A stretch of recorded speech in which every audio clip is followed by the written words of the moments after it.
Hey everyone, today on People Now, Anne Heche reflects on dating Ellen DeGeneres and reacts to the controversy surrounding Ellen's show. Kanye's Sunday service returns as Kim K and the rapper are reportedly working hard to save their marriage.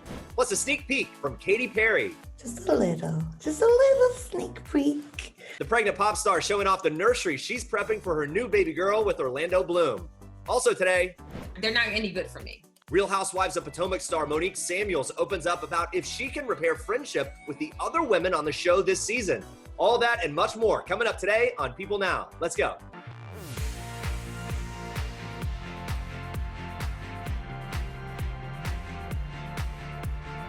Hey everyone, welcome to People Now. So good to see you. Happy Monday. I don't know about you, it's hard to get in the flow of things on Monday. I've got my green smoothie. I have no idea what is in this. My dietitian wife handed it to me and I said, yes, please, and thank you. And it's delicious and it's making me feel better. It's making me feel healthy. Maybe it's placebo. I don't know. Hopefully you can find something that makes you feel good as well. There's a lot to get to today. We begin with this. Anne Heche is looking back on her relationship with Ellen DeGeneres fondly. 20 years after their romance ended, she tells Mr. Warburton magazine, quote, "Our time was a beautiful part of my life and one that I wear with honor." Heche goes on to say that she would not have been a part of the movement for social change without falling in love with DeGeneres. In 1997, Heche brought DeGeneres to the premiere of her film Volcano.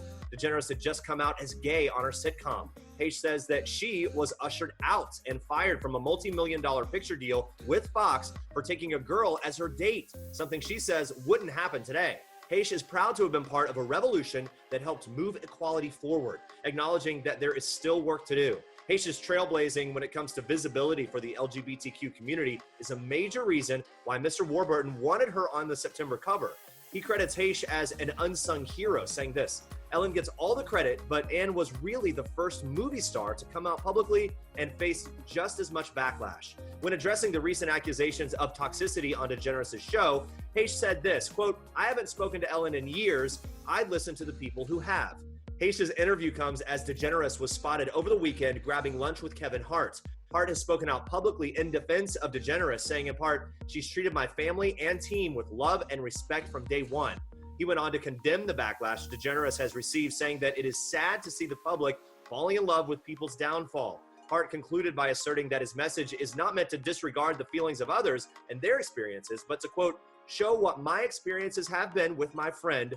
Love you for life, Ellen." That was his quote. Kim Kardashian West shared clips on her Instagram story Sunday of Kanye West's Sunday service. The event returned to Wyoming after the family's vacation to the Dominican Republic. Take a look. Kim and Kanye assured fans that public health guidelines were taken into consideration for that event, which had a large choir singing around a piano in a field. Kim tells fans on Twitter that the Sunday service was filmed without an audience and the music is for anyone who could use some uplifting. Kanye added in part on his Twitter, quote, "We would like to make sure all COVID safety guidelines were followed." Here's a little more of the Sunday service. Watch. The return of the Sunday service comes after it was reported that Kim and Kanye were making an effort to save their marriage amid concerns over Kanye's mental health. A source tells us that Kim and Kanye are getting along. They both seem much happier. And another source tells us that Kanye is in a great place. All this comes after Kanye divulged deeply personal details about his family and marriage during his first presidential rally.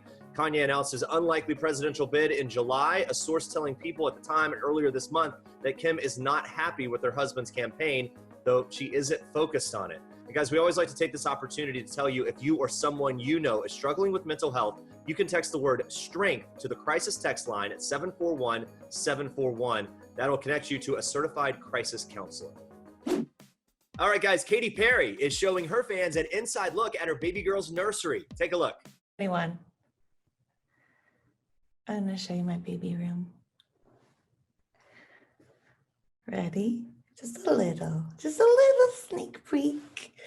Okay. Perry's gearing up to welcome her first child with fiancé Orlando Bloom, and on Sunday, Katy gave the sneak peek of the pink-themed room during her Smile Sunday live stream show. She gave viewers a glimpse of her baby's crib, rocking chair, and changing area. She even pulled out an adorable and hilarious onesie that had Bloom's face all over it. Adorable. Earlier in June, a source close to Bloom revealed to People that he and Perry were in full-on nesting mode as the arrival of their baby girl draws near. At the time, the source also shared that the couple was still decorating the nursery, making it their own, and having fun with it. As they enjoy the last moments of the pregnancy, Perry revealed to the Los Angeles Times that she knows that the discomfort of childbirth doesn't last forever. She says, quote, "The pain will pass, it's temporary." And although Perry recently joked that she's had it with pregnancy and that she was a pooped star after a shopping trip for baby supplies, she is in fact very excited. And we are excited for them too. All right, stay with us. Have you been following all the drama on this season of Real Housewives of Potomac? Well, last week we chatted with Monique Samuels about her altercation with Candace Dillard, and today she's sharing if she thinks she can repair her friendship with some of those women. Plus, she has her new song, Drag Queens, out. We are talking with her about all of it. Stick around. Humorist, novelist, and screenwriter Simon Rich swings by PeopleTV's Couchsurfing. He shares with host Lola Oganaike some behind-the-scenes stories from some of his most iconic writing gigs, including Saturday Night Live. Watch. I was very young when I started. I was in my early 20s, and as young as I look now, I looked insanely young when I was that age, and I would often get confused for an intern and get stopped by security on the way to rehearsal. And Love it. It was always, I was always a little offended. And then I remember one day, it was late on Saturday, and we had just had a terrible dress rehearsal, in large part due to some poor sketches that I had written that bombed. And a couple of security guards were like, "Are you a writer?" And I said, "Oh no, I'm just an intern." And I just kind of ducked around a side exit. His latest writing credit is for the movie An American Pickle, starring Seth Rogen. Rich shares how this film was a full circle moment for him. Take a look. I first met Seth Rogen in 2007 when he hosted SNL for the first time. And the first thing that I wrote that ended up being televised was Seth Rogen's monologue. And then that pickle movie is based on a novella I wrote for The New Yorker called Sellout. And about 5 or 6 years later when that came out and I wanted to try to adapt it, he was the first person I thought of. This is your first film adaptation. What about this process surprised you, intrigued you, and are you looking forward to doing it again? Well, for starters, the food is much better. So that really blew me away. Good to know. No, it's features are so different than every medium is different, and they all have their pluses and their minuses, and they all give you different weapons and take other weapons away. And I've always been interested in that. It's why I like to write in different mediums. You can see Simon Rich dive into more of his work on Couchsurfing right now on PeopleTV.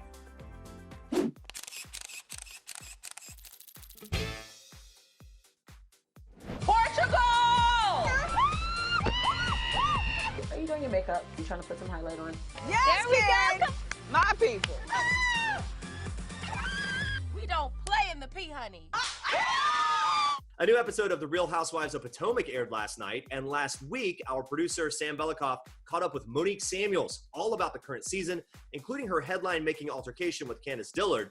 Today, they are chatting about more of the drama with the other ladies, Monique's new song, Drag Queens, and if she can repair her friendships with some of the women. Watch.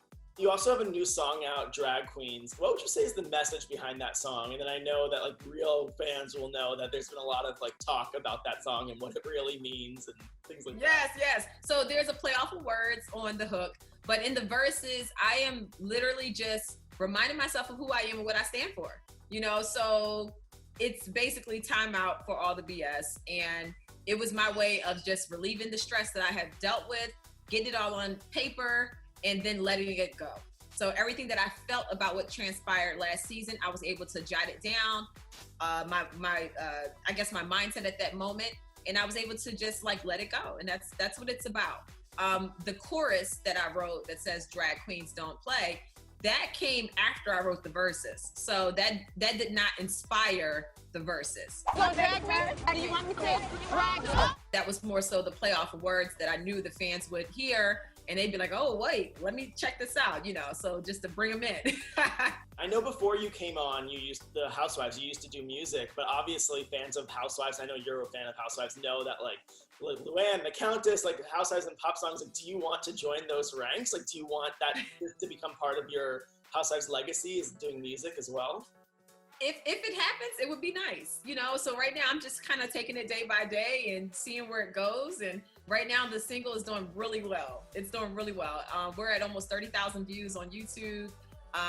It's been a lot of downloads. I'm getting the numbers in every week. So it's really exciting. And I'm just excited that the fans were able to like listen to the song and either be inspired or just felt like, you know, they wanted to hear something that could possibly give them a sneak peek into what I was thinking as I was going through filming. Who surprised you the most this season for the best? Definitely Ashley. We have been working very hard to put our friendship back together. For some reason, people think that Candace was my friend that I brought to the show. And I think they forget that I was on a whole season before her. And Ashley, me and her were really tight on and off camera. And we had a crazy blow up season 3 when Candace came on to the show. Ashley actually introduced Candace as a friend when she, you know, was brought to the show, not me. I met her and we hit it off and it was a fast friendship. But as far as Ashley's concerned, we had that one bump. We actually were able to sit down, talk about it, get back on the same page. And we both have made efforts and strides to repair our friendship. And she's been very loyal as far as I know. And I've done the same for her. So she definitely has had my back. She's called and checked on me even now. I actually talked to Ashley this morning. So yeah, so she's been great. I mean, considering what we went through to where we are now, I'm just grateful for the friendship. Yeah, that's great. And then on the flip side, who would you say surprised you the most for the worst? Definitely Candace. I started to, as you saw in episode 2, where I said, wow, you're plotting behind my back. It's one thing if other members of the cast do that. I'm not really friends with them. I considered Candace and I building a friendship. We went through some stuff. We were able to squash it out. We sat down, we talked for a long time. And I thought that we were making strides to move forward in our friendship and that we would both have each other's back. Well, once I started getting the sense that she was doing the opposite, now I'm very cautious. And then I start hearing things from other people that they're telling me about who's supposed to be my friend. And I'm learning things about her through them. That took me all the way back to the starting point of just not having that trust. So it was very difficult to swallow. It's very hard to find people in this circle that you can trust. And when you realize that a person has been showing you a friendly face, but they've been stabbing you in your back, it definitely will make you proceed with caution. We all know Ashley and Michael had issues with their marriage last season. It seems from the trailer that those continue on. I don't have the sex drive that I used to have. Several strippers. What? Oh my God. He was asking who he can take to a hotel nearby?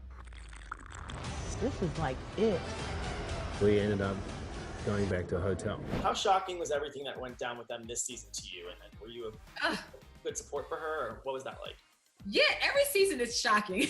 It's just like, why are we talking about somebody else's marriage so much? You know, so I'm always going to be supportive of marriage, and I respect the bond and the union and what the vow is. So certain things when it pertains to a person's relationship or marriage, I just think it's off limits. So I definitely always support, you know, anyone in that position. And it's up to her and Michael to figure out what they want for their marriage. You know, they're the only two that's involved in their marriage. So people need to just let them be.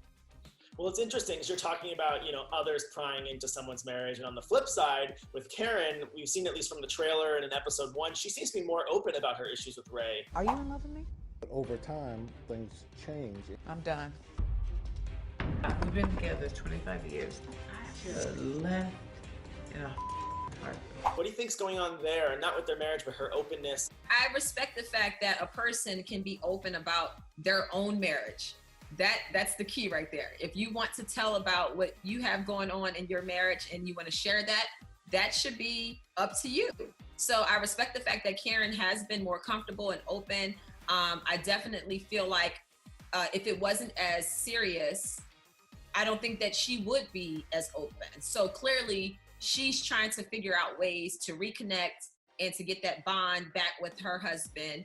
And the fact that she felt comfortable enough to just let some of us know, I appreciate that. I respect that, because all of us who are married know that marriages have a lot of ups and downs.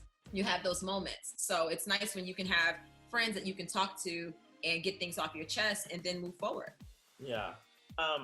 I'm assuming if you're not in a great place with Giselle, you might not have that much insight into her relationship, but she mentioned that Jamal didn't really come around with the other women this season, but in the future that could happen. What do you think that how her in a couple interacting with other couples, how would that go down? Like, what do you think the dynamic would be? That'd be pretty awkward for me anyway. But yeah, good luck to them and what they got going on. You mentioned on your Instagram Live that you're still in touch with Karen, Ashley, and Wendy. Do you think there's hope with your friendships with the other women? No. Really? No, I'm not even really interested, honestly. I am sick of the negative energy, and I do not want to be around people that are so negative and so nasty. And if they're not any good for me, honestly. I was gonna say, if anyone made a first step towards you, is your door still closed, or what do you think? I mean, whatever your truth is, I'm just curious, you know? Oh yeah, no, the door is completely closed. The whole house, everything is closed and shut down, not open for business. You've also said recently that you think it takes Housewives viewers a few years to really get to know someone. What sides of yourself do you think viewers haven't seen yet? Oh gosh, one thing that they finally saw just because of my Instagram is my love for animals. I'm a very earthy, nature-driven person. I like to be one with animals and nature and wildlife. I try to keep the peace. I am a peacemaker, but I'm a person where if you keep pushing me, there's a limit. I try to stay away from the drama unless you come for me first. So I'm just about just being happy, and I feel like the people have definitely saw some parts of that, but I just hope that they're able to see more and to see that I am human, and it doesn't really matter, what I have when it comes to material things. I'm still a person, and hopefully as the seasons go by, they'll see more of that. And you can listen to Monique's song Drag Queens right now. And of course, you can catch her in new episodes of The Real Housewives of Potomac, Sundays at 9 p.m. Eastern on Bravo. All right, guys, coming up tomorrow, R&B superstar Tank and his wife Zena Foster Babs are opening up about their fun family antics and their new reality series. Plus, Kat Graham, Naturi Knott, and Nadayo Okene are telling us all about their latest film. It's called Emperor. Thank you so much for joining us today. We will see you back here tomorrow.